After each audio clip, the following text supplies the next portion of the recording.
അലമാരി പിടിക്കുക, അലമാരി കളർഫുൾ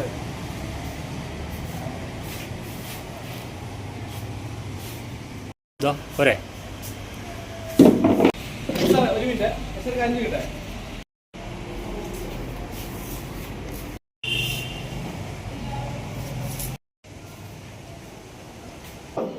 കാരണം പുസ്തകങ്ങളെ പറ്റി പറയുമ്പോൾ കഴിഞ്ഞ ദിവസം നമ്മൾ അവതരിപ്പിച്ചുകൊണ്ട് ഈ ചടങ്ങിന് ഉദ്ഘാടനം ചെയ്ത് സംസാരിക്കുന്നതിന് വേണ്ടി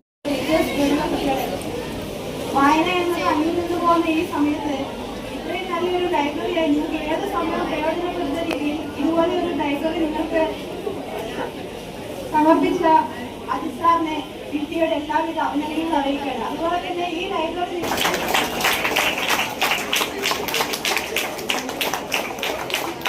സർ, PTA പ്രസിഡന്റ് വിനി മാഡം, സഹകരിക്കുന്ന അതുപോലെ ലൈബ്രറി ചാർജുള്ള നമ്മുടെ ജെഷിന ടീച്ചർ, മറ്റ് അധ്യാപക സുഹൃത്തുക്കളെ, പ്രിയമുള്ളവരെ, പ്രിയ വിദ്യാർത്ഥികൾ, കുറച്ചു കാലമായി മനസ്സിൽ കൊണ്ടുവരുന്ന ഒരു മോഹമാണ് വായന എന്നത് അത്ര അന്യം നിന്ന് പോകേണ്ട ഒരു സംഗതിയല്ല എന്ന് നമുക്ക് എല്ലാവർക്കും അറിയാം. സമയക്കുറവാണ് നമ്മുടെ എല്ലാ പ്രശ്നം. ഇപ്പോൾ നമ്മൾ വായിക്കുന്നത് പ്രധാനമായും മൊബൈൽ ഫോണിൽ നോക്കിക്കൊണ്ടും സോഷ്യൽ മീഡിയ ഉപയോഗിച്ചുകൊണ്ടുമാണ്. എന്നാലും പുസ്തകങ്ങളുടെ പ്രാധാന്യം ഒരിക്കലും നഷ്ടപ്പെട്ടിട്ടില്ല എന്ന് നമുക്കറിയാം. വായനയിലൂടെ നമ്മൾ ഒട്ടനേകം അറിവുകൾ നേടും. നമ്മൾക്ക് പലപ്പോഴും പല സ്പാർക്കും ഉണ്ടാകുന്ന ഇത്തരം കാര്യങ്ങളിലൂടെ ഓരോ പുസ്തകങ്ങളിലൂടെ കടന്നു പോകുമ്പോഴാണ്. കാരണം ഓരോ പുസ്തകവും ഒരു നോവലും ഒരു കഥയും ഒരു കവിതയും എല്ലാം ഒരു ജീവിതമാണ് എന്ന തിരിച്ചറിവ് നമുക്ക് എല്ലാവർക്കും ഉണ്ടാവണം. പഴയകാല അനുഭവങ്ങളൊക്കെ കൃത്യമായി മനസ്സിലാവാൻ ഈ പുസ്തകങ്ങളൊക്കെ നമ്മളെ സഹായിക്കും. പാഠപുസ്തകങ്ങൾക്ക് അപ്പുറത്തേക്ക് ഒരു ലോകമുണ്ട് എന്ന് നിങ്ങൾക്ക് കാണിച്ചു തരിക എന്നുള്ളതാണ് ഇതിലൂടെ അർത്ഥമാക്കുന്നത്. ഒരു കാര്യം കൂടി എനിക്ക് പറയാനുള്ളത്, നമ്മൾ ഏത് മേഖലയിലെത്തിയാലും, നിങ്ങൾ ഭാവിയിൽ വളർന്നു വലുതായി ഏത് മേഖലയിലെത്തിയാലും അവിടെയൊക്കെ ചെല്ലുമ്പോൾ നമുക്ക് എന്ത് കൊടുക്കാൻ പറ്റുമെന്ന് ചിന്തിക്കുക.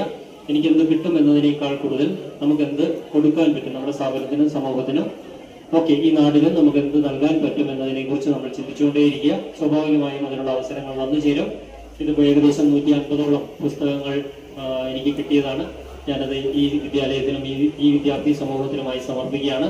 അതിന് എന്നോട് സഹകരിച്ച അനുമതി തന്ന ഈ വിദ്യാലയത്തിന്റെ അധികൃതരോടും പ്രിൻസിപ്പളോടും എല്ലാവരോടുമുള്ള നന്ദി അറിയിച്ചുകൊണ്ട് ഇത് നിങ്ങൾ പ്രയോജനപ്പെടുത്തണമെന്ന് അഭ്യർത്ഥിക്കുന്നു.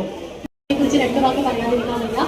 വായനാചരണം വിവേക് സാർ ഉദ്ഘാടനം ചെയ്തതാണ്. സമയമൊക്കെ കഴിഞ്ഞു, വാരാചരണത്തിന്റെ സമയമൊക്കെ കഴിഞ്ഞുവെങ്കിലും നമ്മൾ അതിനുശേഷവും വായനയുമായി ബന്ധപ്പെട്ട പരിപാടികൾ തുടർന്നുകൊണ്ട് പോവുകയാണ് എന്നതിൽ വലിയ സന്തോഷമുണ്ട്. പിന്നെ അജിത് സാറിന്റെ 150ൽ കൂടുതലുള്ള പുസ്തകങ്ങളാണ് സാർ നമുക്ക് സമ്മാനമായി നൽകിയിരിക്കുന്നത്, ലൈബ്രറിയിലേക്ക് തന്നിരിക്കുന്നത്. സാറിന് വേണമെങ്കിൽ സാറിന്റെ വീട്ടിലേക്ക് കൊണ്ടുപോകാമായിരുന്നു, അല്ലെങ്കിൽ സാറിന് മറ്റ് എന്തെങ്കിലുമൊക്കെ രീതിയിൽ വേണമെങ്കിൽ ചെയ്യാമായിരുന്നു. പക്ഷെ സാർ അങ്ങനെയൊന്നും ചിന്തിച്ചില്ല. സാറ് നമ്മുടെ സ്കൂളിന് വേണ്ടി നമ്മുടെ ലൈബ്രറിക്ക് മുതൽക്കൂട്ടായി പുസ്തകങ്ങൾ നമുക്ക് സമ്മാനമായി നൽകിയിരിക്കുകയാണ്. സാറിനോടുള്ള നന്ദി കടപ്പാടും ആദ്യം അറിയിക്കുന്നു അജിത് സാർ. സാറിന്റെ തീരുമാനം വളരെ വലിയ വളരെ നല്ല തീരുമാനമാണ്. നമ്മുടെ കുട്ടികൾക്ക് വായിച്ച് വളരാനുള്ള അവസരം ഉണ്ടാവട്ടെ. വായന ഭാഷയുടെ പരിമിതികളിൽ ഒരിക്കലും ഒതുങ്ങുന്നില്ല. എല്ലാ ഭാഷ ഏതായാലും വായിക്കുക എന്നതാണ്. ഞാനത് എടുത്തു പറയാൻ കാരണമുണ്ട്. നമ്മുടെ കുട്ടികൾ ഇംഗ്ലീഷ് പുസ്തകങ്ങൾ കൂടുതലായിട്ട് വന്ന് അന്വേഷിക്കുന്നുണ്ട്. നമ്മുടെ ലൈബ്രറിയിൽ ഇംഗ്ലീഷ് പുസ്തകങ്ങൾ കുറവാണ്, പക്ഷേ ഇവിടെ ഞാൻ കാണുന്നുണ്ട് ഇംഗ്ലീഷ് പുസ്തകങ്ങളൊക്കെ കാണുന്നുണ്ട്. അപ്പോൾ വായനയുടെ അതിർവരമ്പ് ഭാഷകളിൽ ഒതുങ്ങുന്നില്ല എന്ന് പറയുന്നു. എന്റെ ഉത്തരവാദിത്വം നന്ദി അറിയിക്കുക എന്നതാണ് ഈ ചടങ്ങിന്. സ്വാഗതം ആശംസിച്ച വിവേക് സാറിന്, നമ്മുടെ പ്രിൻസിപ്പൽ പ്രിയപ്പെട്ട വിവേക് സാറിന് നന്ദി അറിയിക്കുന്നു. ഈ